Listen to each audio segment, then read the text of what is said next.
ଝିପ୍ ଝିପ୍ ବର୍ଷା ଏଇ ମନମୋହିବା ପାଗରେ ଗରମ ଚାହାକୁ ପରଟା ଆଜିର ଖାଇବାର ମଜା ହିଁ କିଛି ଅଲଗା।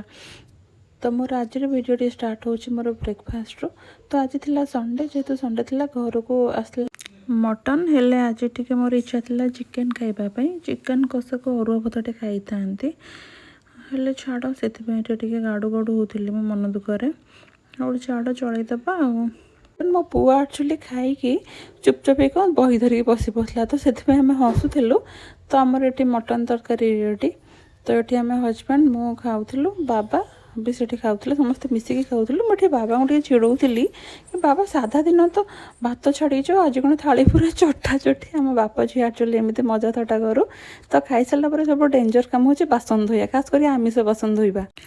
ବାସନ ଧୋଇ ସାରିକି ଆସିଲି ରୁମ୍କୁ। ଆସିକି ଦେଖି ତ ବାପ ପୁଅ ଏଠି ଖେଳୁଛନ୍ତି। ତ ରହୁଛି ସାଙ୍ଗମାନେ, ଦେଖା ହେବ ନେକ୍ସଟ ଭିଡ଼ିଓରେ। ଟାଟା, ବାଇ ବାଇ।